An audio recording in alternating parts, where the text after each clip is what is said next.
In the heart of California's ever-evolving battle with water supply and demand, a groundbreaking project is on the horizon. The $4 billion Sites Reservoir, nestled in a naturally formed valley, is set to revolutionize the state's water infrastructure. Picture a reservoir so vast it could cover all of San Francisco in 50 feet of water. Come with us as we explore this ambitious endeavor, one that holds the promise of quenching the thirst of millions of homes and acres of crops, while navigating the complex waters of environmental concerns and climate change. California's water future is on the brink of transformation. California is coming closer to building a sizable new reservoir inside a vast, naturally formed valley in Colusa County that resembles an elongated oval bowl. When finished, the $4 billion Sites Reservoir will have enough water to supply 5 million homes annually, or 500,000 acres of crops. That much water would be 50 feet deep and cover the whole area of San Francisco. In California, there is currently a considerable disparity between the supply and the water demand. But if you block off a gap that is 300 feet wide and another one that is similar to it, you can easily build one of California's biggest reservoirs. The mega reservoir would be the 7th largest. The California Department of Water Resources originally recognized this enormous, naturally occurring bowl as a potential reservoir in the 1950s, when it was more concerned with the state's rapid growth than with the drought, and had no idea what climate change even meant.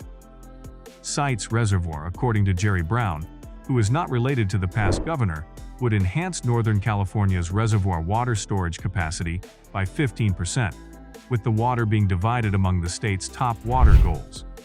According to Brown, executive director of the Sites Project Authority, it serves farms, families, fish, and poultry.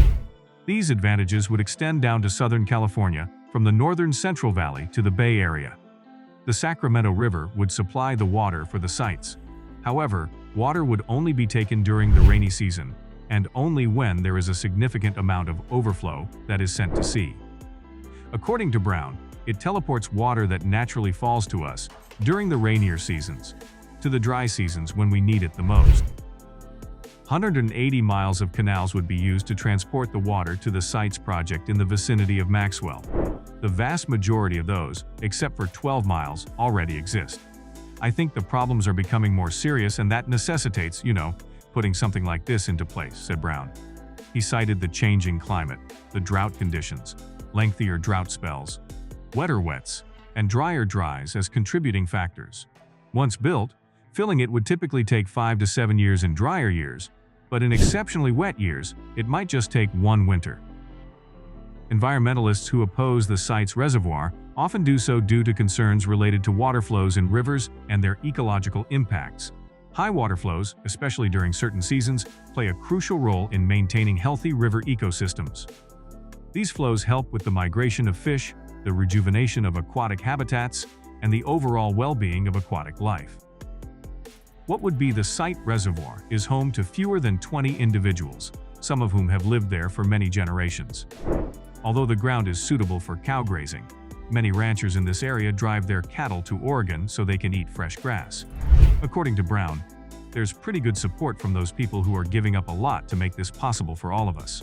By 2024, all funding sources, including the over $900 million that state voters have already approved, another $1 billion from the federal government, and slightly more than $2 billion from the waiting list of numerous participating municipal water agencies, towns, and counties, should have received final approval. The reservoir would start operating in 2031 after the actual construction got underway in 2025. More reservoir space could be helpful, but building more dams on California's already overdammed rivers is not a practical choice from a political or environmental standpoint. A dam serves as a physical barrier that keeps fish from migrating upstream or downstream. 43% of the habitat and migration routes used by Chinook salmon for rearing have been blocked by dams along the Sacramento River. Cyril J. Michel, a scientist at the Institute of Marine Sciences at the University of California, Santa Cruz, said, "That's been a huge problem in California." The fragmentation, he claimed, is a major factor in why the local salmon populations aren't what they used to be. In the face of California's pressing water challenges, the Sites Reservoir, a $4 billion project, offers a transformative vision. This colossal reservoir could reshape the state's future, providing for agriculture, communities, ecosystems, and climate resilience. Join us to witness this remarkable journey and subscribe to follow California's path toward a sustainable water future.